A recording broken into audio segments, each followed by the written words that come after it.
India Pak ബന്ധങ്ങളുടെ ചരിത്രത്തിൽ രക്തം കൊണ്ട് എഴുതപ്പെട്ട ഒരു ദിവസമുണ്ട്. 2019 പുൽവാമ ആക്രമണത്തിന് ശേഷം രാജ്യം കണ്ട ഏറ്റവും വലിയ പ്രകോപനം.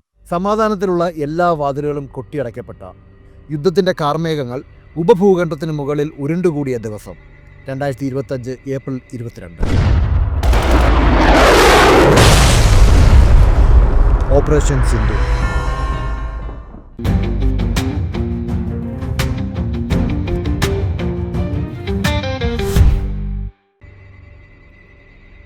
ഈ സൈനിക നീക്കത്തിലേക്ക് ഇന്ത്യയെ നയിച്ചത് പെട്ടെന്നുണ്ടായ ഒരു തീരുമാനമായിരുന്നില്ല. ഒരു വലിയ ദുരന്തത്തിനുള്ള അനിവാര്യമായ മറുപടിയായിരുന്നു. എന്താണ് യഥാർത്ഥത്തിൽ അന്ന് സംഭവിച്ചത്? എങ്ങനെയാണ് പഹൽഗാമിലെ ശാന്തമായ ഒരു സായാഹ്നം ഒരു യുദ്ധത്തിന് തിരികൊളുത്തിയത്? അതിലേക്ക് കടക്കുന്നതിന് മുമ്പ് നമ്മൾ അറിഞ്ഞിരിക്കേണ്ട ഒരു കാര്യമുണ്ട്. നമ്മുടെ അയൽ രാജ്യമായ പാകിസ്ഥാൻ എങ്ങനെയാണ് തീവ്രവാദ പ്രവർത്തനങ്ങളുടെ നിരയമായി മാറിയത്? ഈ തീവ്രവാദ പ്രവർത്തനങ്ങളിലൂടെ പാകിസ്ഥാൻ ഉദ്ദേശിക്കുന്നത് എന്താണ്? ഏതെല്ലാം സംഘടനകളാണ് പാകിസ്ഥാനിൽ തീവ്രവാദത്തിന് കോപ്പുകൂട്ടുന്നത്? അവരുടെ നേതാക്കന്മാർ ആരെല്ലാം? പാകിസ്ഥാനിലെ ഭീകരവാദത്തിൻ്റെ ചരിത്രം ഒരു ഒറ്റ സംഘടനയുടെ കഥയല്ല. അഫ്ഗാൻ യുദ്ധത്തിൻ്റെ പാരമ്പര്യം, രാജ്യത്തിനുള്ളിലെ ഇസ്ലാമീകരണത്തിൻ്റെ രാഷ്ട്രീയം, കാശ്മീരിനെ ചുറ്റിപ്പറ്റിയുള്ള പ്രോക്സി യുദ്ധചിന്ത, മതവിഭാഗീയ അതിക്രമങ്ങൾ, പിന്നീടുള്ള താലിബാൻ ബന്ധിത ആഭ്യന്തര കലാപങ്ങൾ എന്നിവ ചേർന്നുണ്ടാക്കിയ ഒരു ദീർഘകാലത്തെ പരിണിത ഫലമാണ് ഇന്ന് നമ്മൾ കാണുന്ന തീവ്രവാദികളുടെ സങ്കേതമായ പാകിസ്ഥാൻ. പാകിസ്ഥാൻ ഭൂപ്രദേശത്ത് പ്രവർത്തിക്കുന്ന പല മിലിറ്റന്റ് ഗ്രൂപ്പുകളെയും അവയുടെ പ്രവർത്തന രീതികളെയും കുറിച്ച് US സ്റ്റേറ്റ് ഡിപ്പാർട്ട്മെൻറ്റിൻ്റെ കൺട്രി റിപ്പോർട്ട്സ് ആൻഡ് ടെററിസം പോലുള്ള അന്താരാഷ്ട്ര ഔദ്യോഗിക രേഖകളിൽ പാകിസ്ഥാനെ പരാമർശിക്കുന്നത് the epicenter of terrorism അഥവാ ഭീകരവാദത്തിൻ്റെ പ്രഭവ കേന്ദ്രം എന്നാണ്. ഇന്ത്യക്കെതിരായ നിഴൽ യുദ്ധത്തിൽ അഥവാ പ്രോക്സി വാറിൽ പാകിസ്ഥാൻ ഉപയോഗിക്കുന്ന പ്രധാന ആയുധം അവിടെ വളർത്തപ്പെടുന്ന ഭീകരവാദ ഗ്രൂപ്പുകളാണ്. പാകിസ്ഥാനിലെ ഭീകരവാദത്തിൻ്റെ ചരിത്രം ആരംഭിക്കുന്നത് 1970കളുടെ അവസാനത്തിലും 1980കളുടെ തുടക്കത്തിലുമാണ്. ഇതിന് പ്രധാനമായും 2 കാരണങ്ങളാണുള്ളത്. അതിൽ ആദ്യത്തേതാണ് അഫ്ഗാൻ ജിഹാദ്. സോവിയറ്റ് യൂണിയൻ അഫ്ഗാനിസ്ഥാൻ ആക്രമിച്ചപ്പോൾ അവരെ തുരത്താൻ അമേരിക്കയും പാകിസ്ഥാനും ചേർന്ന് സൃഷ്ടിച്ചതാണ് മുജാഹിദീനുകൾ. പാകിസ്ഥാനിലെ ചാരസംഘടനയായ ISI ഇവർക്ക് ആയുധവും പരിശീലനവും നൽകി. സോവിയറ്റ് സൈന്യം മടങ്ങിയപ്പോൾ ഈ പരിശീലനം ലഭിച്ച പോരാളികളെ പാകിസ്ഥാൻ മറ്റൊരു ലക്ഷ്യത്തിനായി ഉപയോഗിക്കാൻ തീരുമാനിച്ചു: കാശ്മീർ എന്ന ഇന്ത്യയുടെ അവിഭാജ്യ ഘടകത്തിലേക്ക്. രണ്ടാമതായി സിയാ ഉൽ ഹക്കിൻ്റെ ഇസ്ലാമീകരണം. പാകിസ്ഥാൻ പട്ടാള മേധാവി ജനറൽ സിയാ ഉൽ ഹക്ക് രാജ്യത്ത് നടപ്പിലാക്കിയ കർശനമായ മതനിയമങ്ങൾ സമൂഹത്തെ തീവ്രവാദവൽക്കരിക്കുന്നതിൽ വലിയ പങ്കുവഹിച്ചു. മദ്രസകൾ വഴി തീവ്രവാദം പ്രചരിപ്പിക്കപ്പെടുകയും ചെയ്തു. 1990കളിൽ കാശ്മീരിൽ ഭീകരവാദം ശക്തമായതോടെ പാകിസ്ഥാൻ ഈ ഗ്രൂപ്പുകളെ ഇന്ത്യക്കെതിരായ സ്ട്രാറ്റജിക് അസറ്റുകളായി കണ്ടു. ബ്ലീഡ് ഇന്ത്യ വിത്ത് 1000 കട്ട്സ് അഥവാ 1000 മുറിവുകൾ കൊണ്ട് ഇന്ത്യയെ രക്തം വാർന്ന് കൊല്ലുക എന്നതായിരുന്നു പാക് സൈന്യത്തിൻ്റെ സിദ്ധാന്തം. പാകിസ്ഥാനിൽ ഡസൻ കണക്കിന് ഭീകരവാദ ഗ്രൂപ്പുകൾ ഉണ്ടെങ്കിലും ഇന്ത്യക്കെതിരെ ഏറ്റവും കൂടുതൽ ആക്രമണങ്ങൾ നടത്തിയിട്ടുള്ള ബിഗ് 3 ഗ്രൂപ്പുകളിലൊന്നാണ് ലഷ്കർ-ഇ-തോയ്ബയും അതിൻ്റെ സ്ഥാപകനായ ഹഫീസ് സയ്യിദും. 1987 ഹഫീസ് സയ്യിദ് രൂപീകരിച്ച ഈ സംഘടനയാണ് പാകിസ്ഥാൻ്റെ ഏറ്റവും വിശ്വസ്തമായ പ്രോക്സി. അഫ്ഗാൻ യുദ്ധത്തിൽ പങ്കെടുത്തവർ ചേർന്ന് രൂപീകരിച്ച ലഷ്കർ പിന്നീട് ഇന്ത്യക്കെതിരായ ആക്രമണങ്ങളുടെ കുന്തമുനയായി മാറി. 2008 മുംബൈ ആക്രമണം ഇവരുടെ ക്രൂരതയുടെ ഒരു മുഖം മാത്രമായിരുന്നു. 166 നിരപരാധികളെ കൊലപ്പെടുത്തിയ ആ ആക്രമണം പാകിസ്ഥാൻ ഭീകരവാദത്തിൻ്റെ മുഖം ലോകത്തിന് മുന്നിൽ തുറന്നു കാട്ടുന്നതായിരുന്നു. ദക്ഷിണേഷ്യയിലെ ഏറ്റവും വലുതും അപകടകാരിയുമായ ഭീകരവാദ സംഘടനയാണിത്. നീതിമാന്മാരുടെ സൈന്യം എന്നാണ് ലഷ്കർ-ഇ-തോയ്ബ എന്ന വാക്കിൻ്റെ അർത്ഥം. പാകിസ്ഥാൻ സൈന്യവുമായി ഏറ്റവും അടുത്ത ബന്ധം പുലർത്തുന്ന ഗ്രൂപ്പാണിത്.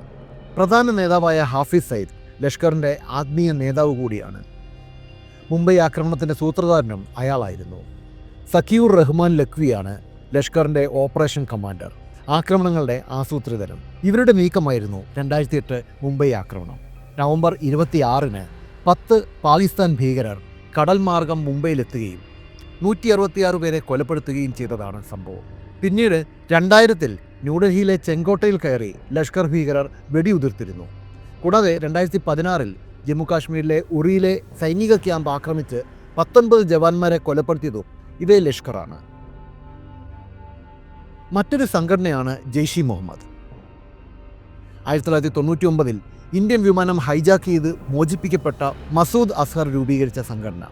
1999-ൽ ഇന്ത്യൻ എയർലൈൻസ് വിമാനം IC-814 ഭീകരർ ഹൈജാക്ക് ചെയ്ത് കാണ്ഡഹാറിലേക്ക് കൊണ്ടുപോയി. യാത്രക്കാരെ മോചിപ്പിക്കുന്നതിന് പകരമായി ഇന്ത്യക്ക് വിട്ടയക്കേണ്ടി വന്ന ഭീകരനാണ് മസൂദ് അസർ. ജയിലിൽ നിന്നിറങ്ങിയ ഇയാൾ പാകിസ്ഥാനിലെത്തി രൂപീകരിച്ചതാണ് ജെയ്ഷ് ഇ മുഹമ്മദ്. ചാവേർ ആക്രമണങ്ങളാണ് ഇവരുടെ രീതി. 2001 ഇന്ത്യൻ പാർലമെൻറ്റ് ആക്രമണവും 2019 പുൽവാമ ആക്രമണവും ജെയ്ഷിൻ്റെ സൃഷ്ടിയായിരുന്നു. ഇന്ത്യയും പാകിസ്ഥാനും തമ്മിൽ യുദ്ധത്തിൻ്റെ വക്കിലെത്തിയ സന്ദർഭങ്ങളായിരുന്നു ഇവ രണ്ടും. മറ്റൊന്നാണ് ഹിസ്ബുൾ മുജാഹിദീൻ. സയ്യിദ് സലാഹുദ്ദീൻ നയിക്കുന്ന ഈ സംഘടന കാശ്മീരിനുള്ളിൽ നിന്നുള്ള യുവാക്കളെയാണ് ലക്ഷ്യമിട്ടിരിക്കുന്നത്. പാകിസ്ഥാൻ ഇവർക്ക് പണവും ആയുധവും നൽകി സഹായിക്കുകയും ചെയ്തു. മറ്റ് 2 ഗ്രൂപ്പുകളിൽ നിന്നും വ്യത്യസ്തമായി ഹിസ്ബുൾ മുജാഹിദീൻ പ്രധാനമായും കാശ്മീരിനുള്ളിൽ നിന്നുള്ളവരെ റിക്രൂട്ട് ചെയ്യുന്ന സംഘടനയാണ്.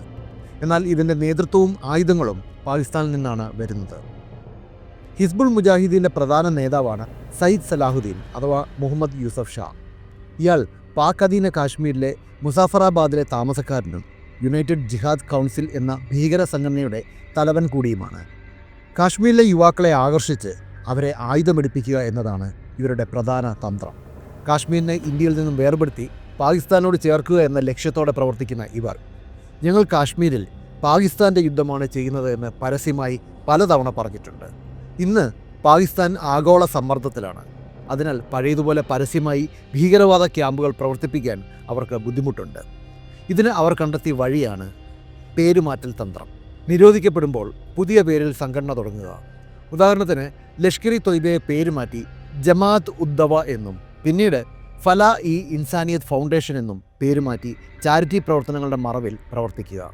ലഷ്കറിൻ്റെയും ജെയ്ഷിൻ്റെയും ഇന്ന് കാണുന്ന പുതിയ മുഖമാണ് ദ റെസിസ്റ്റൻസ് ഫ്രണ്ട്. മതേതര മുഖം നൽകി കാശ്മീരിലെ തദ്ദേശീയ പ്രക്ഷോഭമാണെന്ന് വരുത്തി തീർക്കാനാണ് ഈ പേരുപയോഗിക്കുന്നത്.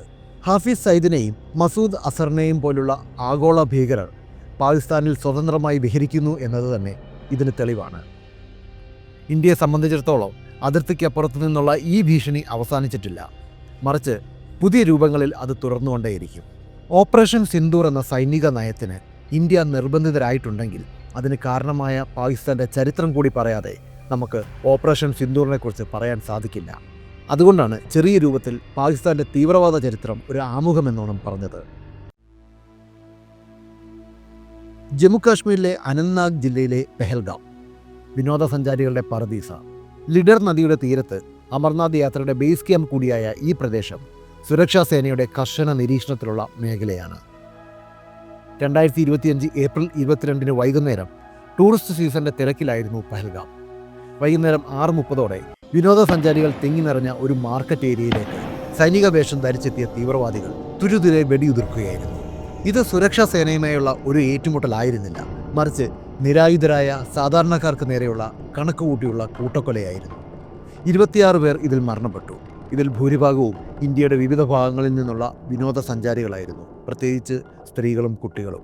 അതും രാജ്യത്തെ ഒരു പ്രത്യേക മതവിഭാഗത്തെ ലക്ഷ്യം വെച്ചുകൊണ്ട്. കാശ്മീരിലെ ടൂറിസം വ്യവസായത്തെ തകർക്കുക, അമർനാഥ് യാത്രയ്ക്ക് മുൻപ് ഭീതി പടർത്തുക, അന്താരാഷ്ട്ര തലത്തിൽ കാശ്മീർ അശാന്തമാണെന്ന് വരുത്തി തീർക്കുക എന്നിവയായിരുന്നു ഇതിന് പിന്നിലെ പ്രധാന ലക്ഷ്യങ്ങൾ. ഈ ആക്രമണം വെറുമൊരു വെടിവെപ്പായിരുന്നില്ല, മറിച്ച് ഇന്ത്യയുടെ പരമാധികാരത്തിന് മേലെയുള്ള വെല്ലുവിളിയായാണ് ന്യൂഡൽഹി ഇതിനെ കണ്ടത്. 26 നിരപരാധികളുടെ മരണം എന്നത് ഇന്ത്യയെ സംബന്ധിച്ചിടത്തോളം ഒരു റെഡ് ലൈൻ ലംഘനമായിരുന്നു. പെഹൽഗാമിൽ വെടിവെച്ചകൾ നിലച്ചപ്പോൾ അതിൻ്റെ പ്രകമ്പനം ആദ്യമെത്തിയത് ആയിരക്കണക്കിന് കിലോമീറ്ററുകൾ അകലെ സൗദി അറേബ്യയിലെ റിയാദിലാണ്. ഇന്ത്യൻ പ്രധാനമന്ത്രി നരേന്ദ്രമോദി ആ സമയത്ത് സൗദി അറേബ്യയിൽ ഔദ്യോഗിക സന്ദർശനത്തിലായിരുന്നു. ഇന്ത്യയും ഗൾഫ് രാജ്യങ്ങളും തമ്മിലുള്ള നയതന്ത്ര ബന്ധം ശക്തിപ്പെടുത്തുന്നതിനുള്ള നിർണായക ചർച്ചകൾ നടക്കുകയായിരുന്നു. എന്നാൽ പഹൽഗാം ആക്രമണത്തിൻ്റെ വാർത്ത എത്തിയതോടെ കാര്യങ്ങൾ മാറിമറിഞ്ഞു.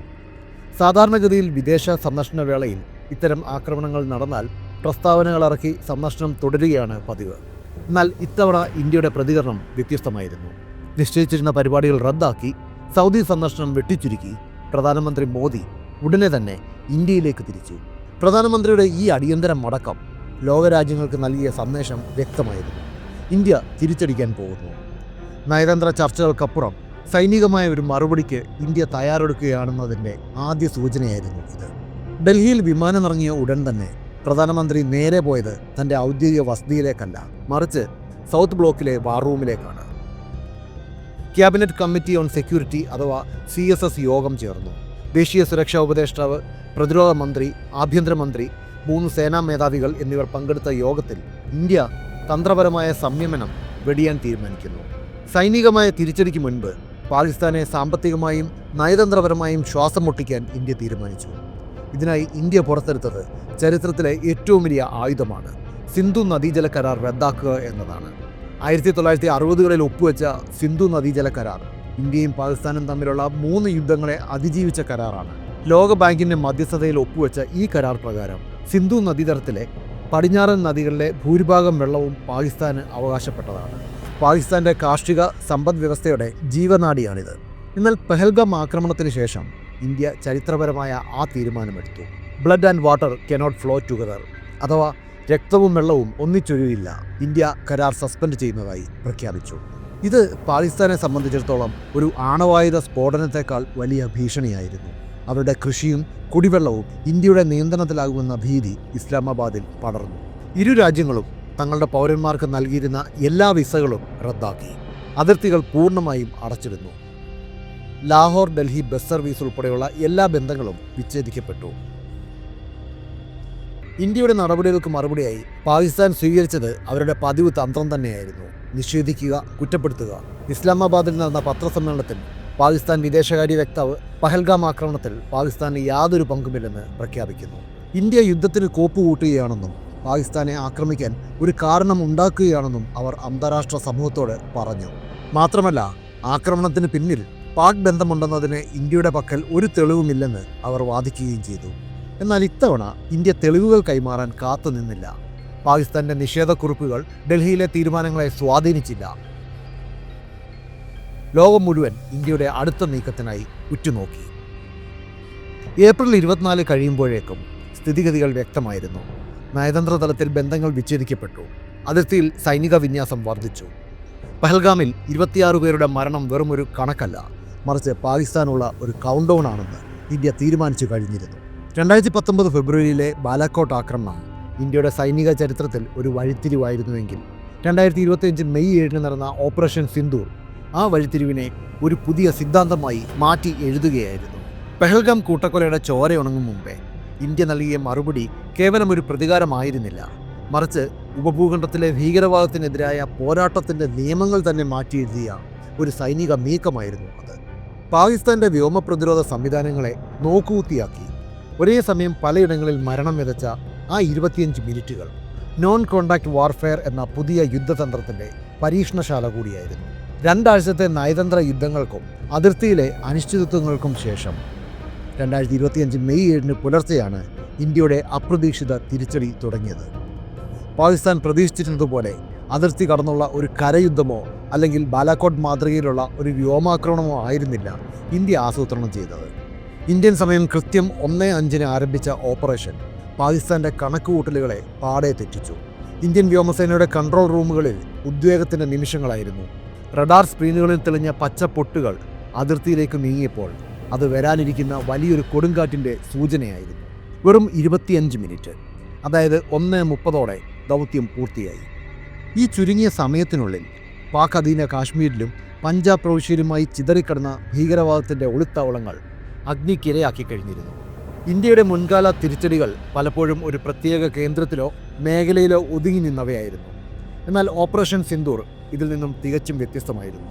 ഒരേ സമയം 9 ഭീകരവാദ കേന്ദ്രങ്ങളാണ് ഇന്ത്യ ലക്ഷ്യമിട്ടത്. പാക് അധീന കാശ്മീരിലെ പരമ്പരാഗത ലോഞ്ച് പാഡുകൾക്ക് പുറമെ പാകിസ്ഥാന്റെ പഞ്ചാബ് പ്രവിശ്യയുടെ ഉള്ളിലുള്ള ക്യാമ്പുകളും ആക്രമണത്തിന് ഇരയായി എന്നത് ഈ ഓപ്പറേഷൻ്റെ വ്യാപ്തി വ്യക്തമാക്കുന്നതായിരുന്നു. ഇന്ത്യൻ ഇൻ്റലിജൻസ് ഏജൻസികൾ മാസങ്ങളായി ശേഖരിച്ച കൃത്യമായ വിവരങ്ങളുടെ അടിസ്ഥാനത്തിലായിരുന്നു ഈ ആക്രമണം.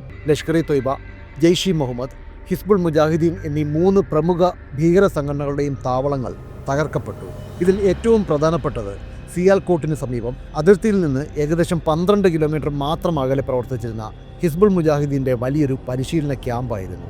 പാകിസ്ഥാൻ സൈന്യത്തിൻ്റെ കൺവട്ടത്ത് അവരുടെ പൂർണ്ണ സംരക്ഷണയിൽ പ്രവർത്തിച്ചിരുന്ന ഈ ക്യാമ്പ് തകർക്കപ്പെട്ടത് പാകിസ്ഥാന് വലിയൊരു നാണക്കേടായി മാറി. ഈ 9 കേന്ദ്രങ്ങളും ഒരേ സമയം ആക്രമിക്കപ്പെട്ടതോടെ ഭീകരവാദികൾക്ക് ഒരിടത്തു നിന്ന് മറ്റൊരു സുരക്ഷിത താവളത്തിലേക്ക് മാറാനുള്ള സാവകാശം പോലും ലഭിച്ചില്ല. ഓപ്പറേഷൻ സിന്ദൂറിനെ സൈനിക വിദഗ്ധർ ഉറ്റുനോക്കുന്നത് അതിൽ ഉപയോഗിച്ച സാങ്കേതിക വിദ്യയുടെയും തന്ത്രത്തിൻ്റെയും പേരിലാണ്. 2019 മിറാഷ് 2000 വിമാനങ്ങൾ പാക് വ്യോമാതിർത്തി ഭേദിച്ച് ബോംബുകൾ വർഷിച്ചപ്പോൾ അത് വലിയൊരു റിസ്ക് നിറഞ്ഞ ദൗത്യമായിരുന്നു. എന്നാൽ 2025 ഇന്ത്യ സ്വീകരിച്ചത് നോൺ കോണ്ടാക്ട് വാർഫെയർ എന്ന തന്ത്രമാണ്. ശത്രുവിൻ്റെ തൊട്ടടുത്ത് പോകാതെ ദൂരെ മാറി നിന്ന് കൃത്യമായി ലക്ഷ്യം ഭേദിക്കുന്ന രീതി. ഇന്ത്യയുടെ വിശ്വസ്തനായ പോരാളി റഫാൽ ജെറ്റുകളായിരുന്നു ഈ ദൗത്യത്തിൻ്റെ നട്ടെല്ല്. റഫാലുകൾ ഘടിപ്പിച്ച സ്കാൽ പോലുള്ള സ്റ്റാൻഡ് ഓഫ് ആയുധങ്ങളാണ് ആക്രമണത്തിനായി ഉപയോഗിച്ചത്. 300 കിലോമീറ്ററിലധികം ദൂരപരിധിയുള്ള ഈ ക്രൂസ് മിസൈലുകൾ ഉപയോഗിച്ചതിലൂടെ ഇന്ത്യൻ പോർവിമാനങ്ങൾക്ക് പാക് വ്യോമാതിർത്തികൾക്കുള്ളിലേക്ക് ആഴത്തിൽ കടന്നു ചെല്ലേണ്ടി വന്നില്ല. അല്ലെങ്കിൽ നിയന്ത്രണ രേഖയ്ക്ക് തൊട്ടടുത്ത് പറന്നുകൊണ്ടോ ആണ് മിസൈലുകൾ തൊടുത്തത്. പാകിസ്ഥാൻ്റെ റഡാറുകൾക്ക് ഇന്ത്യൻ വിമാനങ്ങളെ കണ്ടെത്താൻ കഴിഞ്ഞെങ്കിലും അവയുടെ റേഞ്ചിന് പുറത്തായതിനാൽ പ്രത്യാക്രമണം നടത്താൻ പാക് വ്യോമസേനയ്ക്ക് സാധിച്ചിരുന്നില്ല. ആധുനിക യുദ്ധതന്ത്രത്തിൽ സാങ്കേതികവിദ്യ എങ്ങനെയാണ് മേൽക്കൈ നൽകുന്നത് എന്നതിൻ്റെ ഏറ്റവും മികച്ച ഉദാഹരണമായിരുന്നു ഇത്. മെയ് 7 സൂര്യൻ ഉദിച്ചപ്പോൾ പാകിസ്ഥാനിലെ 9 ഭീകര കേന്ദ്രങ്ങൾ കത്തിയമർന്ന ചാരക്കൂമ്പാരങ്ങളായി മാറിയിരുന്നു. നൂറുകണക്കിന് ഭീകരവാദികൾ വധിക്കപ്പെട്ടു. പാകിസ്ഥാൻ്റെ മണ്ണിൽ അവരുടെ സൈന്യത്തിൻ്റെ മൂക്കിന് താഴെ നടന്ന ഈ ആക്രമണം ഇസ്ലാമാബാദിനെ ഞെട്ടിച്ചു. മുറിവേറ്റ പാകിസ്ഥാൻ വെറുതെ ഇരിക്കില്ലെന്ന് ഇന്ത്യക്ക് ഉറപ്പായിരുന്നു. പരമ്പരാഗത യുദ്ധത്തിന് കെൽപ്പില്ലാത്ത പാകിസ്ഥാൻ ഡ്രോണുകളുടെയും മിസൈലുകളുടെയും രൂപത്തിൽ തിരിച്ചടിക്കാൻ തയ്യാറെടുക്കുകയായിരുന്നു. 2019 ബാലക്കോട്ട് ആക്രമണത്തിന് മറുപടിയായി പാകിസ്ഥാൻ അയച്ചത് F-16 വിമാനങ്ങളായിരുന്നുവെങ്കിൽ 2025 ഓപ്പറേഷൻ സിന്ദൂറിന് ശേഷമുള്ള അവരുടെ നീക്കം തീർത്തും വ്യത്യസ്തമായിരുന്നു. ആധുനിക യുദ്ധമുഖത്തെ ഭീതിജനകമായ യാഥാർത്ഥ്യങ്ങളിലൊന്നായ സ്വാം ഡ്രോൺ ആക്രമണത്തിനാണ് മെയ് 8-9 തീയതികളിൽ ഉപഭൂഖണ്ഡം സാക്ഷ്യം വഹിച്ചത്. മനുഷ്യരില്ലാത്ത വിമാനങ്ങൾ ആകാശത്ത് സൃഷ്ടിച്ച യുദ്ധം ഇന്ത്യയുടെ പ്രതിരോധ സംവിധാനങ്ങളെ പരീക്ഷിക്കുന്നതായിരുന്നു. പരമ്പരാഗത യുദ്ധവിമാനങ്ങൾ ഉപയോഗിച്ച് ഇന്ത്യയെ ആക്രമിക്കുന്നത് വലിയ നഷ്ടം വരുത്തിവെക്കുമെന്ന് പാകിസ്ഥാൻ അറിയാമായിരുന്നു. റഡാറുകൾ പെട്ടെന്ന് തെളിയുന്നതും വെടിവെച്ചിടപ്പെട്ടാൽ പൈലറ്റുമാരെ നഷ്ടപ്പെടുന്നതും വലിയ തിരിച്ചടിയാകും. അതിനാൽ ചെലവ് കുറഞ്ഞതും എന്നാൽ വലിയ നാശനഷ്ടങ്ങൾ ഉണ്ടാക്കാൻ ശേഷിയുള്ളതുമായ ഡ്രോണുകളെയും മിസൈലുകളെയും അവർ ആശ്രയിച്ചു. ശ്രീനഗർ, ജമ്മു, പത്താൻകോട്ട്, ഗുജറാത്തിലെ ഭുജ് എന്നിവിടങ്ങളിലെ നിർണായകമായ ഇന്ത്യൻ സൈനിക താവളങ്ങളെ ലക്ഷ്യമിട്ടായിരുന്നു പാകിസ്ഥാൻ്റെ നീക്കം. ഒരേ സമയം പല ദിശകളിൽ നിന്ന് ആക്രമണം നടത്തി ഇന്ത്യയുടെ പ്രതിരോധ സംവിധാനങ്ങളെ ആശയക്കുഴപ്പത്തിലാക്കുക എന്നതായിരുന്നു അവരുടെ ലക്ഷ്യം. മെയ് 8 രാത്രി ഇന്ത്യയുടെ പടിഞ്ഞാറൻ അതിർത്തികളിൽ അസാധാരണമായ ചലനങ്ങൾ റഡാറുകളിൽ തെളിഞ്ഞു. ലഡാക്കിലെ ലേ മുതൽ ഗുജറാത്തിലെ സർക്രീക്ക് വരെയുള്ള വിശാലമായ അതിർത്തി മേഖലയിലുടനീളം പാകിസ്ഥാൻ ഒരേ സമയം ഡ്രോൺ ആക്രമണം അഴിച്ചുവിട്ടു. റിപ്പോർട്ടുകൾ പ്രകാരം ഏകദേശം 300 മുതൽ 400 വരെ ഡ്രോണുകളാണ് അന്ന് രാത്രി ഇന്ത്യൻ വ്യോമാതിർത്തി ഭേദിക്കാൻ ശ്രമിച്ചത്. ഇത്രയും വലിയൊരു ഡ്രോൺ സ്വാം ആക്രമണം ദക്ഷിണേഷ്യൻ ചരിത്രത്തിൽ തന്നെ ആദ്യമായിരുന്നു. നിരീക്ഷണത്തിനുള്ള ചെറിയ ക്വാഡ്കോപ്റ്റുകൾ മുതൽ സ്ഫോടക വസ്തുക്കൾ വഹിക്കാൻ ശേഷിയുള്ള കാമിക്കാസി ഡ്രോണുകൾ വരെ ഈ കൂട്ടത്തിലുണ്ടായിരുന്നു. ഈ ആക്രമണത്തിൻ്റെ വ്യാപ്തി ഭയാനകമായിരുന്നു. പഞ്ചാബിലെയും രാജസ്ഥാനിലെയും അതിർത്തി ഗ്രാമങ്ങളിൽ ജനങ്ങൾ രാത്രിയിൽ വെളിച്ചം കണ്ടും സ്ഫോടക ശബ്ദങ്ങൾ കേട്ടും ഭയന്നോടി. പാകിസ്ഥാൻ ലക്ഷ്യമിട്ടത് ഇന്ത്യയുടെ മുൻനിര വ്യോമതാവളങ്ങളെയും റഡാർ സ്റ്റേഷനുകളെയുമാണ്. റഡാറുകളെ തകർത്ത് ഇന്ത്യയുടെ നിരീക്ഷണം അവസാനിപ്പിക്കുക എന്നതായിരുന്നു അവരുടെ പ്രാഥമിക ലക്ഷ്യം. ഇത്രയും വലിയൊരു ആക്രമണത്തെ നേരിടാൻ ഇന്ത്യ സജ്ജമായിരുന്നോ എന്ന ചോദ്യത്തിന് ഉത്തരം നൽകിയത് ഇന്ത്യയുടെ ഇൻ്റഗ്രേറ്റഡ് കൗണ്ടർ ഡ്രോൺ ഗ്രിഡാണ്. ഇസ്രയേലിൻ്റെ അയൺ ഡോം മാതൃകയിൽ വിവിധ തലങ്ങളിലുള്ള പ്രതിരോധ സംവിധാനങ്ങൾ ഇന്ത്യ അതിർത്തിയിൽ വിന്യസിച്ചിരുന്നു. പാക് ഡ്രോണുകൾ അതിർത്തി കടക്കുന്നതിന് മുൻപ് തന്നെ ഇന്ത്യയുടെ ആകാശ്, സ്പൈഡർ തുടങ്ങിയ റഡാർ സംവിധാനങ്ങൾ അവയെ കണ്ടെത്തിയിരുന്നു. രാവിലെ 10 മണിയോടെ പഞ്ചാബിലെയും കാശ്മീരിലെയും അതിർത്തികൾക്ക് മുകളിലൂടെ റഡാറുകളുടെ കണ്ണിൽപ്പെടാത്ത നൂറുകണക്കിന് ചെറിയ ഡ്രോണുകൾ ഇന്ത്യയിലേക്ക് പറന്നെത്തി. ഇന്ത്യൻ സൈനിക പോസ്റ്റുകളും തന്ത്രപ്രധാനമായ എയർബേസുകളും തകർക്കുക എന്നതായിരുന്നു ഇതിൻ്റെ ലക്ഷ്യം. ഇവയ്ക്കൊപ്പം പാകിസ്ഥാൻ്റെ ചില യുദ്ധവിമാനങ്ങളും അതിർത്തി ലംഘിക്കാൻ ശ്രമം നടത്തിയിരുന്നു. എന്നാൽ ഇന്ത്യ ഇതിനെ നേരിടാൻ പൂർണ്ണ സജ്ജമായിരുന്നു. ഇന്ത്യയുടെ സുദർശൻ എന്നറിയപ്പെടുന്ന S-400 ട്രയംഫ് വ്യോമ പ്രതിരോധ സംവിധാനം ഇവിടെയാണ് ചരിത്രം കുറിച്ചത്. പാകിസ്ഥാൻ വിമാനങ്ങളും ഡ്രോണുകളും ലാഹോറിൽ നിന്ന് പറന്നുയർന്ന നിമിഷം തന്നെ ഇന്ത്യൻ അതിർത്തിയിൽ വിന്യസിച്ചിരുന്ന S-400ൻ്റെ റഡാറുകൾ അവയെ കൃത്യമായി കണ്ടെത്തി. നിമിഷങ്ങൾക്കുള്ളിൽ S-400 സിസ്റ്റത്തിൽ നിന്ന് കുതിച്ചു പാഞ്ഞ മിസൈലുകൾ പാകിസ്ഥാൻ്റെ ഡ്രോണുകളെ ആകാശത്ത് വെച്ച് തന്നെ തീഗോളങ്ങളാക്കി മാറ്റി. റഡാർ ലോക്ക് ചെയ്യപ്പെട്ടത് മനസ്സിലായ പാക് യുദ്ധവിമാനങ്ങൾ പിൻവലിയുന്നതാണ് പിന്നീട് കണ്ടത്. പാകിസ്ഥാൻ്റെ ചിലവ് കുറഞ്ഞ ഡ്രോൺ തന്ത്രം ഇന്ത്യയുടെ അയൺ ഡോമിന് മുന്നിൽ പൂർണ്ണമായും പരാജയപ്പെട്ടു. നിരവധി ഡ്രോണുകളെ വെടിവെച്ചിടുന്നതിന് പകരം അവയുടെ സിഗ്നലുകൾ ജാം ചെയ്ത് നിയന്ത്രണം നഷ്ടപ്പെടുത്തി വീഴ്ത്തുകയാണ് ഇന്ത്യ ചെയ്തത്. സോഫ്റ്റ് കിൽ എന്ന് വിളിക്കപ്പെടുന്ന ഈ രീതി വലിയ വിജയം കണ്ടു. റഡാർ വഴി കണ്ടെത്തിയ വലിയ ഡ്രോണുകളെ ആൻറ്റി എയർക്രാഫ്റ്റ് ഗണ്ണുകളും മിസൈലുകളും ഉപയോഗിച്ച് തകർത്തു. ചുരുക്കി പറഞ്ഞാൽ പാകിസ്ഥാൻ അയച്ച ഭൂരിഭാഗം ഡ്രോണുകളെയും ലക്ഷ്യത്തിലെത്തും മുമ്പേ തകർക്കാൻ ഇന്ത്യക്ക് സാധിച്ചു. ചില ഡ്രോണുകൾ വിജനമായ സ്ഥലങ്ങളിൽ വീണെങ്കിലും തന്ത്രപ്രധാനമായ സൈനിക താവളങ്ങൾക്ക് വലിയ കേടുപാടുകൾ സംഭവിച്ചിരുന്നില്ല. യുദ്ധത്തിൽ തോൽവി സമ്മതിക്കാൻ ഒരു രാജ്യവും തയ്യാറായില്ലല്ലോ. മെയ് 9 രാവിലെ പാകിസ്ഥാൻ സൈനിക വക്താവ് അസീം മുനീർ പുറത്തുവിട്ട പ്രസ്താവനയിൽ കാര്യങ്ങൾ മറ്റൊരു രീതിയിലാണ് അവതരിപ്പിച്ചത്. ഇന്ത്യയുടെ സൈനിക താവളങ്ങളിൽ തങ്ങൾ വിജയകരമായി ആക്രമണം നടത്തിയെന്നും ഇന്ത്യയുടെ പ്രതിരോധ കവചങ്ങളെ ഭേദിക്കാൻ പാക് ഡ്രോണുകൾക്ക് കഴിഞ്ഞുവെന്നും അവകാശപ്പെട്ടു. തങ്ങളുടെ ജനതയുടെ മനോവീര്യം തകരാതിരിക്കാൻ പാകിസ്ഥാൻ നടത്തിയ പ്രചരണമായിരുന്നു ഇതെങ്കിലും അതിർത്തിയിൽ നടന്നത് ഒരു യഥാർത്ഥ ടെക്നോളജിക്കൽ വാറായിരുന്നു എന്നത് ഒഴിച്ചുകൂടാൻ പറ്റാത്ത സത്യം തന്നെയാണ്. മെയ് 8-9 രാത്രിയിലെ ഡ്രോൺ യുദ്ധം അവസാനിപ്പിച്ചപ്പോൾ ഇന്ത്യക്ക് ആശ്വാസത്തിന് വകയുണ്ടായിരുന്നുവെങ്കിലും അപകടമൊഴിഞ്ഞിരുന്നില്ല. പാകിസ്ഥാൻ അവരുടെ മുഴുവൻ ശക്തിയും പുറത്തെടുത്തിട്ടില്ലെന്നും വരും ദിവസങ്ങളിൽ ഇതിലും വലിയ ആക്രമണങ്ങൾ, ഒരുപക്ഷെ മിസൈലുകൾ ഉപയോഗിച്ചുള്ള ആക്രമണങ്ങൾ ഉണ്ടായേക്കാമെന്നും ഇന്ത്യൻ ഇൻ്റലിജൻസ് മുന്നറിയിപ്പ് നൽകി. മെയ് 9 യുദ്ധഭൂമിയിൽ വലിയ വെടിവെപ്പുകളില്ലാത്ത ഒരു ഗ്യാപ് ഡേ ആയിരുന്നുവെങ്കിലും ഡൽഹിയിലെയും ഇസ്ലാമാബാദിലെയും വാർ റൂമുകളിൽ തിരക്കിട്ട നീക്കങ്ങൾ നടക്കുകയായിരുന്നു. പാകിസ്ഥാൻ തങ്ങളുടെ പരാജയം മറച്ചുവെക്കാൻ വലിയൊരു ആക്രമണത്തിന് കോപ്പുകൂട്ടുകയാണെന്ന ഇൻ്റലിജൻസ് റിപ്പോർട്ടുകൾക്കിടയിലും ഇന്ത്യൻ ജനതയ്ക്ക് ധൈര്യം പകർന്നത് S-400 ബ്രഹ്മോസ് എന്നീ 2 പേരുകളായിരുന്നു. ഈ യുദ്ധത്തിൽ ഇന്ത്യക്ക് വ്യക്തമായ മേൽക്കൈ നൽകിയത് ഈ 2 ബ്രഹ്മാസ്ത്രങ്ങൾ തന്നെയായിരുന്നു. കവചം എന്നറിയപ്പെടുന്ന S-400 സുദർശൻ സിസ്റ്റം 400 കിലോമീറ്റർ അകലെ വെച്ച് തന്നെ ശത്രു വിമാനങ്ങളെയും മിസൈലുകളെയും തകർക്കാൻ ശേഷിയുള്ളതാണ്. ഒരേ സമയം 80 ലക്ഷ്യങ്ങളെ നേരിടാൻ ഇതിന് കഴിയും. പാകിസ്ഥാൻ്റെ F-16 വിമാനങ്ങൾ അതിർത്തി കടക്കാൻ ഭയപ്പെട്ടതിൻ്റെ പ്രധാന കാരണവും ഇതുതന്നെയാണ്. മറുവശത്ത് പ്രവർത്തിച്ചത് ബ്രഹ്മോസ് മിസൈലാണ്. ശബ്ദത്തേക്കാൾ 3 മടങ്ങ് വേഗത്തിൽ സഞ്ചരിക്കുന്ന ലോകത്തെ ഏറ്റവും വേഗമേറിയ ക്രൂയിസ് മിസൈലായ ബ്രഹ്മോസിനെ തടയാൻ പാകിസ്ഥാൻ്റെ പക്കലുള്ള റഡാറുകൾക്കോ HQ-9 പോലുള്ള മിസൈൽ ഡിഫൻസ് സിസ്റ്റങ്ങൾക്കോ കഴിഞ്ഞിരുന്നില്ല. പാകിസ്ഥാൻ്റെ റഡാർ സ്റ്റേഷനുകൾ മാത്രം കൃത്യമായി തകർക്കാൻ ഇന്ത്യക്ക് കഴിഞ്ഞത് ബ്രഹ്മോസിൻ്റെ പിൻ പോയിൻ്റ് ആക്യുറസി ഒന്നുകൊണ്ട് മാത്രമാണ്. മെയ് 7 ഓപ്പറേഷൻ സിന്ദൂറും മെയ് 8 ഡ്രോൺ യുദ്ധങ്ങളും വെറും തുടക്കങ്ങൾ മാത്രമായിരുന്നുവെന്ന് ലോകം തിരിച്ചറിഞ്ഞത് മെയ് 10 ഇന്ത്യയും പാകിസ്ഥാനും തമ്മിലുള്ള സംഘർഷം ഒരു പൂർണ്ണ യുദ്ധത്തിലേക്ക് വഴുതി വീഴാൻ വെറും നിമിഷങ്ങളുടെ ദൂരം മാത്രമായിരുന്നു അന്നുണ്ടായിരുന്നത്. 2 ആണവ ശക്തികൾ പരസ്പരം മിസൈലുകൾ ചൂണ്ടി നിന്ന ആ ദിവസം ചരിത്രത്തിൽ ദ ക്ലൈമാക്സ് എന്ന് രേഖപ്പെടുത്തുന്നത് തന്നെയായിരുന്നു. മെയ് 10 പ്രഭാതം ഇന്ത്യയെ സംബന്ധിച്ചിടത്തോളം ഭീതിജനകമായ ഒരു വാർത്തയുമായാണ് വന്നത്. പാകിസ്ഥാൻ അതുവരെ പ്രയോഗിച്ച ആയുധങ്ങളിൽ നിന്ന് വ്യത്യസ്തമായി ഇത്തവണ ഒരു ദീർഘദൂര മിസൈൽ തന്നെ ഇന്ത്യക്ക് നേരെ തൊടുത്തുവിട്ടു. പാകിസ്ഥാൻ്റെ അത്യാധുനികമായ ഫത്ത-2 ഗൈഡഡ് റോക്കറ്റ് സിസ്റ്റമാണ് അവർ ഉപയോഗിച്ചത്. ലക്ഷ്യം വ്യക്തമായിരുന്നു, ഹരിയാനയിലെ സിർസ വ്യോമസേനാ താവളം. എന്നാൽ അതിലും ഭയാനകമായ കാര്യം സിർസയിൽ നിന്ന് ഡൽഹിയിലേക്കുള്ള ദൂരം വളരെ കുറവാണ് എന്നതാണ്. ഒരു പാക് മിസൈൽ ഡൽഹിയുടെ ഇത്രയും അടുത്തെത്തുക എന്നത് ഇന്ത്യയെ സംബന്ധിച്ചിടത്തോളം ചിന്തിക്കുന്നതിനും അപ്പുറമായിരുന്നു. പക്ഷേ ഇന്ത്യയുടെ വ്യോമ പ്രതിരോധ സംവിധാനം വീണ്ടും രക്ഷകനായി. അതിർത്തി കടന്ന നിമിഷങ്ങൾക്കകം തന്നെ സിർസയിൽ എത്തുന്നതിന് മുൻപ് ആ മിസൈലിനെ ഇന്ത്യ ആകാശത്ത് വെച്ച് തകർത്തു. എന്നാൽ ഈ സംഭവം നൽകിയ സന്ദേശം വ്യക്തമായിരുന്നു. പാകിസ്ഥാൻ ഇനി അതിർത്തിയിൽ ഒതുങ്ങി നിൽക്കില്ല. അവർ ഇന്ത്യയുടെ ഹൃദയഭാഗത്തേക്ക് തന്നെ ഉന്നം വെക്കുകയാണ്. ഇത് ഇന്ത്യയുടെ ക്ഷമയുടെ അവസാനത്തെ അളവുകോലും ഭേദിക്കുന്നതായിരുന്നു. പാകിസ്ഥാൻ്റെ മിസൈൽ ആക്രമണത്തിന് മറുപടിയായി ഇന്ത്യ ഉടൻ തന്നെ തങ്ങളുടെ 2ാം ഘട്ട ആക്രമണം ആരംഭിച്ചു. പാകിസ്ഥാൻ്റെ വ്യോമ പ്രതിരോധത്തിൻ്റെ കണ്ണുകൾ കുത്തിപ്പൊട്ടിക്കുക എന്നതായിരുന്നു ലക്ഷ്യം. ഇന്ത്യൻ വ്യോമസേന അതിർത്തിയിലുടനീളം പാകിസ്ഥാൻ്റെ റഡാർ സ്റ്റേഷനുകൾക്കും എയർ ഡിഫൻസ് യൂണിറ്റുകൾക്കും നേരെ കൃത്യമായ ആക്രമണം നടത്തി. പാകിസ്ഥാന് ഇനി ഇന്ത്യക്ക് നേരെ നോക്കാൻ പോലും കഴിയാത്ത വിധം അവരുടെ നിരീക്ഷണ സംവിധാനങ്ങളെ ഇന്ത്യ തകർത്തെറിഞ്ഞു. ഇതോടെ പാകിസ്ഥാൻ അക്ഷരാർത്ഥത്തിൽ അന്ധമായി. ഇന്ത്യയുടെ വിമാനങ്ങൾ എപ്പോൾ എവിടെ നിന്ന് വരുന്നുവെന്ന് തിരിച്ചറിയാൻ കഴിയാത്ത അവസ്ഥ.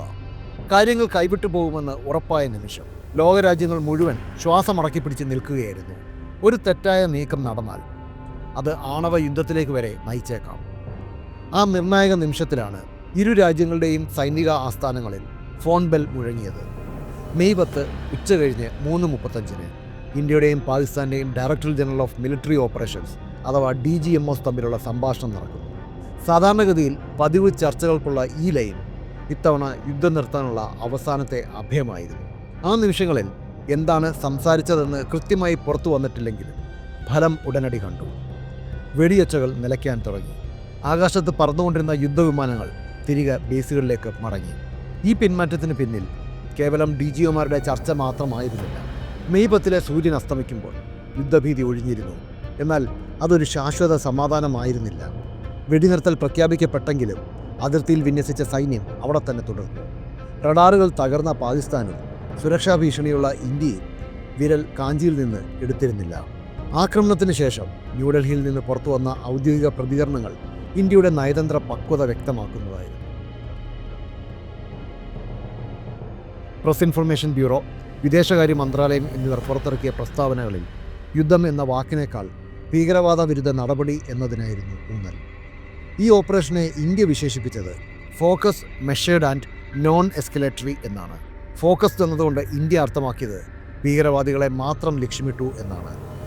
ചുറ്റുമുള്ള ജനവാസ കേന്ദ്രങ്ങൾക്കോ സാധാരണ പൗരന്മാർക്കോ യാതൊരുവിധ കോട്ടവും സംഭവിച്ചിട്ടില്ലെന്ന് ഇന്ത്യ ഉറപ്പുവരുത്തിയിരുന്നു. മെഷേർഡ് എന്നത് ആക്രമണത്തിൻ്റെ തോതിനെ സൂചിപ്പിക്കുന്നതായിരുന്നു.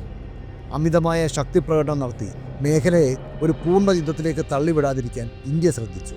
ഏറ്റവും പ്രധാനമായി നോൺ എസ്കലേറ്ററി എന്ന പ്രയോഗം പാകിസ്ഥാൻ സൈന്യത്തെയോ അവരുടെ സൈനിക സംവിധാനങ്ങളെയോ ഇന്ത്യ ലക്ഷ്യമിട്ടിട്ടില്ല എന്ന് വ്യക്തമാക്കാൻ വേണ്ടിയായിരുന്നു. ഇത് അന്താരാഷ്ട്ര സമൂഹത്തിന് മുന്നിൽ ഇന്ത്യയുടെ നിലപാട് തന്നെയായിരുന്നു. പാകിസ്ഥാൻ ഒരു പരമാധികാര രാഷ്ട്രമാണെങ്കിലും അവിടെ വളരുന്ന ഭീകരവാദം ഇന്ത്യയുടെ സുരക്ഷയ്ക്ക് ഭീഷണിയാണെന്നും അത് തടയാൻ ഇന്ത്യക്ക് സ്വയം പ്രതിരോധിക്കാൻ അവകാശമുണ്ടെന്നും ലോകത്തെ ബോധ്യപ്പെടുത്താൻ ഈ നിലപാടുകൊണ്ട് ഇന്ത്യക്ക് കഴിഞ്ഞിരുന്നു. ഓപ്പറേഷൻ സിന്ദൂർ അവസാനിച്ചു എന്ന് പറയാം. പക്ഷേ അത് അവശേഷിച്ചു പോയ മുറിവുകളെയും മാറ്റി എഴുതിയ യുദ്ധ നിയമങ്ങളും വരും കാലങ്ങളിൽ ഇന്ത്യ പാക് ബന്ധത്തെ എങ്ങനെ ബാധിക്കുമെന്ന് കണ്ടറിയണം. ഇന്ത്യയുടെ സ്ട്രാറ്റജിക് റെസ്ട്രെയിൻറ്റ് എന്ന നയം പഴങ്കഥയാണെന്നും ഏതു നിമിഷവും അതിർത്തി കടന്ന് ആക്രമിക്കാൻ ഇന്ത്യ മടിക്കില്ലെന്നും മെയ് 10 ലോകത്തിന് കാണിച്ചു കൊടുത്തു. ഓപ്പറേഷൻ സിന്ദൂറിന് ശേഷം പലരും കരുതിയത് പാകിസ്ഥാൻ കേന്ദ്രീകരിച്ച് പ്രവർത്തിക്കുന്ന ഭീകരവാദം എന്നേക്കുമായി അവസാനിച്ചു എന്നാണ്. 9 വമ്പൻ ക്യാമ്പുകൾ തകർന്നു, നൂറുകണക്കിന് ഭീകരവാദികൾ കൊല്ലപ്പെട്ടു. എന്നാൽ ചരിത്രം നമ്മളെ പഠിപ്പിക്കുന്നത് മറ്റൊന്നാണ്. ഭീകരവാദം ഒരിക്കലും നശിക്കുന്നില്ല, അത് രൂപം മാറി ഇനിയും വന്നേക്കാം. ഓപ്പറേഷൻ സിന്ദൂർ ഒരു വലിയ വിജയമായിരുന്നുവെങ്കിലും അത് ഭീകരവാദികളെ പുതിയ തന്ത്രങ്ങൾ പയറ്റാൻ നിർബന്ധിതരായേക്കാം. സിന്ദൂറിന് ശേഷമുള്ള പാകിസ്ഥാനിലെ ഭീകരവാദ ക്യാമ്പുകൾ പഴയ സ്ഥലങ്ങളിൽ നിന്നും അപ്രത്യക്ഷമായി. പക്ഷേ പുതിയ രൂപത്തിൽ കൂടുതൽ അപകടകാരികളായി അത് തിരികെ എത്തിയാൽ അത്ഭുതപ്പെടേണ്ടതില്ല. ഓപ്പറേഷൻ സിന്ദൂറിന് ശേഷം പാകിസ്ഥാനിൽ വലിയ തോതിലുള്ള മാറ്റങ്ങളാണ് നടന്നത്. സൈനിക മേധാവിയായ അസീം മുനീറിന് പരമാധികാരം നൽകുന്നതിന് വേണ്ടി പാകിസ്ഥാൻ്റെ ഭരണഘടനാ ഭേദഗതിയിലേക്ക് വരെ കാര്യങ്ങൾ എത്തുകയും രാജ്യസുരക്ഷയുമായി ബന്ധപ്പെട്ട ഏതൊരു നീക്കത്തിനും ഭരണകൂടത്തോട് അനുവാദം ചോദിക്കേണ്ട കാര്യം ഇനി സൈനിക മേധാവിക്കില്ല. രാജ്യത്തിൻ്റെ സൈന്യം മുഴുവനായും ഒരൊറ്റ നേതാവിൻ്റെ ചൊൽപ്പടിയിലായിരിക്കും. അതായത് പാകിസ്ഥാൻ്റെ രാജ്യസുരക്ഷയുമായി ബന്ധപ്പെട്ട കാര്യങ്ങളിൽ ഇനി പാകിസ്ഥാൻ ഗവൺമെൻറ്റിന് യാതൊരുവിധ അവകാശവുമില്ല എന്ന് ചുരുക്കം. അതോടൊപ്പം ഭീകരവാദ ഗ്രൂപ്പുകൾ നടത്തിയ തന്ത്രപരമായ മാറ്റങ്ങളാണ്. പതിറ്റാണ്ടുകളായി ലഷ്കർ-ഇ തൊയ്ബയുടെയും ജെയ്ഷ് ഇ മുഹമ്മദിൻ്റെയും പ്രധാന താവളങ്ങൾ പാക് അധീന കാശ്മീരിലെ മുസഫറാബാദ്, കോട്ട്ലി, ബിംബർ തുടങ്ങിയ മേഖലകളിലായിരുന്നു. നിയന്ത്രണ രേഖയ്ക്ക് തൊട്ടടുത്ത് ഇന്ത്യൻ സൈന്യത്തിൻ്റെ കണ്ണെത്താ ദൂരത്തായിരുന്നു ഇവ. എന്നാൽ ഓപ്പറേഷൻ സിന്ദൂർ എല്ലാം മാറ്റിമറിച്ചു. ഇന്ത്യയുടെ മിസൈലുകൾക്കും പോർവിമാനങ്ങൾക്കും POKയിലെ ഏത് ക്യാമ്പും നിമിഷങ്ങൾക്കുള്ളിൽ തകർക്കാൻ കഴിയുമെന്ന് അവർ തിരിച്ചറിഞ്ഞു. ഇന്ത്യൻ ഇൻ്റലിജൻസ് റിപ്പോർട്ടുകൾ പ്രകാരം സിന്ദൂറിന് തൊട്ടു പിന്നാലെ ഭീകരവാദ ഗ്രൂപ്പുകൾ തങ്ങളുടെ പ്രധാന ലോഞ്ച് പാഡുകൾ മാറ്റാൻ തുടങ്ങി. അവർ തിരഞ്ഞെടുത്ത പുതിയ സുരക്ഷിത താവളം പാകിസ്ഥാൻ്റെ വടക്ക് പടിഞ്ഞാറൻ മേഖലയായ ഖൈബർ പത്തൂൻഖ്വയാണ്. പാകിസ്ഥാൻ അതിർത്തിയോട് ചേർന്ന് കിടക്കുന്ന ഈ മലനിരകൾ ഇന്ത്യയുടെ മിസൈൽ പരിധിക്കും അപ്പുറമാണെന്നും അവിടെ ഇന്ത്യൻ ചാരക്കണ്ണുകൾക്ക് എത്താൻ കഴിയില്ലെന്നുമുള്ള ധാരണയിലാണ് ഈ നീക്കം. വലിയ ക്യാമ്പുകൾ വലിയ ലക്ഷ്യങ്ങളാണ്. ഒരിടത്ത് നൂറുകണക്കിന് ആളുകളെ പരിശീലിപ്പിക്കുന്നത് ഇന്ത്യൻ സാറ്റലൈറ്റുകൾക്ക് എളുപ്പത്തിൽ കണ്ടെത്താനാകും. അത് ബോംബിട്ട് തകർക്കാനും എളുപ്പമാണ്. അതുകൊണ്ട് ഭീകരവാദികൾ അവരുടെ പ്രവർത്തന രീതി മാറ്റി. വലിയ ട്രെയിനിങ് ക്യാമ്പുകൾക്ക് പകരം മൈക്രോ സെല്ലുകൾ എന്ന പുതിയ രീതിയിലേക്ക് അവർ മാറി. മൈക്രോ സെൽ എന്നാൽ ജനവാസ മേഖലകൾക്കുള്ളിൽ ചെറിയ വാടക വീടുകളിലോ അപ്പാർട്ട്മെൻറ്റുകളിലോ 3-4 പേർ മാത്രമടങ്ങുന്ന ചെറിയ സംഘങ്ങളായി പ്രവർത്തിക്കുക. ഇവരെ തിരിച്ചറിയാൻ ബുദ്ധിമുട്ടാണ്. സിവിലിയന്മാരുടെ ഇടയിൽ സാധാരണ വേഷത്തിൽ ഇവർ കഴിയും. ഇന്ത്യൻ സൈന്യത്തിന് ഇവരെ ഡ്രോൺ ഉപയോഗിച്ചോ മിസൈൽ ഉപയോഗിച്ചോ ആക്രമിക്കാൻ കഴിയില്ല. കാരണം അത് സാധാരണക്കാരുടെ ജീവന് ഭീഷണിയാകും. ഭീകരവാദികൾ മനുഷ്യ കവചം അഥവാ ഹ്യൂമൻ ഷീൽഡ് എന്ന തന്ത്രം കൂടുതൽ ഫലപ്രദമായി ഉപയോഗിക്കാൻ തുടങ്ങിയിരിക്കുന്നു. അതിർത്തി കടന്നു വരുന്ന ഭീകരവാദികളെ ഇന്ത്യ വെടിവെച്ചിടാൻ തുടങ്ങിയതോടെ പാകിസ്ഥാൻ പുതിയൊരു വഴി കണ്ടെത്തി: ഹൈബ്രിഡ് ടെററിസം. അതിർത്തി കടന്ന് ആളെ അയക്കുന്നതിന് പകരം കാശ്മീരിനുള്ളിലുള്ള യുവാക്കളെ തന്നെ ഉപയോഗിക്കുക എന്നതാണ്. മറ്റൊരു മാർഗമാണ് വൈറ്റ് കോളർ ടെററിസ്റ്റുകൾ. തോക്കേന്തിയ തീവ്രവാദികളല്ല, മറിച്ച് പകൽ സമയം സാധാരണ ജോലികൾ ചെയ്യുകയും രാത്രിയിൽ തീവ്രവാദികൾക്ക് സഹായം നൽകുകയും ചെയ്യുന്നവർ. ഓവർഗ്രൗണ്ട് വർക്കേഴ്സ് എന്ന് വിളിക്കുന്ന ഇവർ സമൂഹത്തിൽ മാന്യരായി ജീവിക്കുന്നു. ആയതിനാൽ ഇവരെ പിടികൂടുക എന്നത് സുരക്ഷാ സേനയ്ക്ക് വലിയ വെല്ലുവിളിയാണ്. ഓപ്പറേഷൻ സിന്ദൂർ ഭീകരവാദത്തിൻ്റെ നട്ടലൊടിച്ചു എന്നത് സത്യമാണ്. എന്നാൽ തകർന്ന നട്ടലുമായി ഇവർ ഇഴഞ്ഞു നീങ്ങുകയല്ല, മറിച്ച് പുതിയ വഴികൾ തേടുകയാണ്. അഫ്ഗാൻ മലനിരകളിലെ ഒളിത്താവളങ്ങളും ജനത്തിരക്കുള്ള നഗരങ്ങളിലെ മൈക്രോ സെല്ലുകളും ആകാശത്തെ ഡ്രോണുകളും ചേർന്ന് സൃഷ്ടിക്കുന്ന ഈ പുതിയ ഭീഷണി ഇന്ത്യക്ക് മുന്നിൽ പുതിയ ചോദ്യങ്ങൾ ഉയർത്തുന്നതാണ്. ഓപ്പറേഷൻ സിന്ദൂർ ഇന്ത്യയുടെ സൈനിക ചരിത്രത്തിൽ വെറുമൊരു ആയുധം മാത്രമല്ല, മറിച്ച് ഇന്ത്യ-പാകിസ്ഥാൻ ബന്ധത്തിലെ തന്ത്രപരമായ ഒരു വഴിത്തിരിവാണ്. ദശാബ്ദങ്ങളായി ഭീകരവാദികളെ അതിർത്തി കടത്തിവിടുമ്പോൾ ഇന്ത്യ തന്ത്രപരമായ സംയമനം പാലിക്കുമെന്ന പാകിസ്ഥാൻ്റെ കണക്കുകൂട്ടലുകൾ ഇതോടെ പൂർണ്ണമായും തകർന്നു. അന്താരാഷ്ട്ര വേദികളിൽ പരാതി പറയുകയോ നയതന്ത്ര സമ്മർദ്ദം ചെലുത്തുകയോ ചെയ്യുന്ന പഴയ രീതിയിൽ നിന്ന് മാറി ഭീകരാക്രമണങ്ങൾക്ക് സൈനികമായി തന്നെ മറുപടി നൽകുന്ന പുതിയ ഇന്ത്യയുടെ മുഖമാണ് ഓപ്പറേഷൻ സിന്ദൂർ ലോകത്തിന് കാണിച്ചു കൊടുത്തത്. ഉറിയിലെയും ബാലാക്കോട്ടിലെയും തിരിച്ചടികൾ ഒറ്റപ്പെട്ട സംഭവങ്ങളല്ലെന്നും ഇനി മുതൽ അതിർത്തി കടന്നുള്ള ഭീകരാക്രമണങ്ങൾക്ക് പാക് മണ്ണിൽ വെച്ച് തന്നെ തിരിച്ചടി നൽകുമെന്നതും ഇന്ത്യയുടെ പുതിയ സ്റ്റാൻഡേർഡ് പ്രിമിറ്റീവ് ഓപ്ഷൻ ആയി മാറിയിരിക്കുന്നു. ഈ മാറ്റത്തെ പ്രതിരോധ വിദഗ്ധർ വിശേഷിപ്പിക്കുന്നത് ഇന്ത്യയുടെ പ്രതിരോധ സിദ്ധാന്തത്തിൻ്റെ പരിണാമം എന്നാണ്. മുൻകാലങ്ങളിൽ ഭീകരാക്രമണങ്ങൾ ഉണ്ടാകുമ്പോൾ മാസങ്ങളോളം നീണ്ടു നിൽക്കുന്ന ചർച്ചകളും തെളിവ് ശേഖരണവുമായിരുന്നു പതിവെങ്കിൽ ഇന്ന് 48 മുതൽ 72 മണിക്കൂറിനുള്ളിൽ സൈനിക നടപടിയിലൂടെ മറുപടി നൽകുന്ന രീതിയിലേക്ക് ഇന്ത്യ മാറിയിരിക്കുന്നു. വാർ ഓൺ ദ റോക്സ് പോലുള്ള അന്താരാഷ്ട്ര പ്രതിരോധ വിശകലന വേദികൾ നിരീക്ഷിക്കുന്നത് പോലെ അതിർത്തി കടന്നുള്ള വ്യോമാക്രമണങ്ങളും മിസൈൽ പ്രയോഗങ്ങളും ഇനി അസാധാരണ നടപടികളല്ല, മറിച്ച് ഇന്ത്യയുടെ സ്വാഭാവിക പ്രതികരണങ്ങളായി മാറിയിരിക്കുന്നു. ഇവിടെ ഏറ്റവും ശ്രദ്ധേയമായ കാര്യം പാകിസ്ഥാൻ്റെ ആണവക്കണി പൊളിഞ്ഞു എന്നതാണ്. പാകിസ്ഥാനെ ആക്രമിച്ചാൽ അവർ ആണവായുധം പ്രയോഗിക്കുമെന്ന ഭീഷണി കാട്ടി കാലങ്ങളായി ഇന്ത്യയെ പ്രതിരോധത്തിൽ നിർത്തിയിരുന്നു. എന്നാൽ ബാലാക്കോട്ടും ഓപ്പറേഷൻ സിന്ദൂറും തെളിയിച്ചത് ആണവായുധ പ്രയോഗത്തിനുള്ള പരിധിക്കുള്ളിൽ നിന്നുകൊണ്ട് തന്നെ പാകിസ്ഥാനെതിരെ ശക്തമായ സൈനിക ആക്രമണം നടത്താൻ ഇന്ത്യക്ക് കഴിയുമെന്നാണ്. അന്താരാഷ്ട്ര സമൂഹത്തിൻ്റെ സമ്മർദ്ദവും ഇന്ത്യയുടെ ആദ്യം ഉപയോഗിക്കില്ല എന്ന ആണവ നയവും കാരണം പാകിസ്ഥാന് ആണവായുധം എളുപ്പത്തിൽ പ്രയോഗിക്കാൻ കഴിയില്ലെന്ന യാഥാർത്ഥ്യം ഇതോടെ വെളിപ്പെട്ടു. ഭീകരവാദ ക്യാമ്പുകളെ മാത്രം ലക്ഷ്യമിട്ടുള്ള കൃത്യമായ ആക്രമണങ്ങളായതുകൊണ്ട് തന്നെ ലോകരാജ്യങ്ങളുടെ പിന്തുണ നേടാനും ഇന്ത്യക്ക് എളുപ്പമാകുന്നു. ഭീകരവാദികളെ ഇനിയും അയച്ചാൽ ഇന്ത്യയുടെ ഭാഗത്തു നിന്ന് ശക്തമായ സൈനിക തിരിച്ചടി ഉണ്ടാകുമെന്ന് അവർക്ക് ഉറപ്പാണ്. അതേസമയം ഭീകരവാദ ക്യാമ്പുകൾ അടച്ചുപൂട്ടിയാൽ കാശ്മീർ വിഷയം സജീവമായി നിലനിർത്താൻ കഴിയാതെ വരും. അത് പാക് സൈന്യത്തിൻ്റെ നിലനിൽപ്പിനെ തന്നെ ബാധിക്കും. അതുകൊണ്ട് ന്യൂ നോർമൽ എന്നത് വളരെ വ്യക്തമാണ്. ഇന്ത്യയുടെ ക്ഷമ അവസാനിച്ചിരിക്കുന്നു. അതിർത്തി കടന്നുള്ള ഓരോ ഭീകര ആക്രമണത്തിനും സൈനികമായ മറുപടി ഉറപ്പാണ്. ഡ്രോണുകളും മിസൈലുകളും അത്യാധുനിക സാങ്കേതിക വിദ്യയും ഉപയോഗിച്ച് ശത്രുവിൻ്റെ മണ്ണിൽ ചെന്ന് തിരിച്ചടിക്കുന്ന ഈ പുതിയ രീതിയാണ് ഇനി ഇന്ത്യയുടെ രീതി.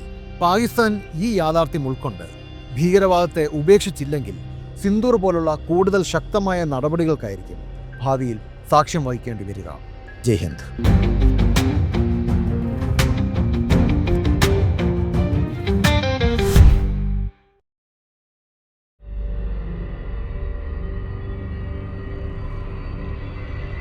ലോകരാഷ്ട്രീയവും പ്രതിരോധ തന്ത്രങ്ങളും ബിസിനസ് മാറ്റങ്ങളും എന്നിങ്ങനെ നമ്മുടെ ലോകത്തെ രൂപപ്പെടുത്തുന്ന നിർണായക ഘടകങ്ങളെക്കുറിച്ച് വിശകലനം ചെയ്യുന്ന വിശ്വസനീയമായ മലയാളം ചാനലാണ് ചാണക്യ. നിങ്ങൾക്കും നിങ്ങളുടെ ബ്രാൻഡിനും ഞങ്ങളോടൊപ്പം ചേർന്ന് പരസ്യം നൽകാൻ ആഗ്രഹമുണ്ടെങ്കിൽ ദയവായി ബന്ധപ്പെടുക.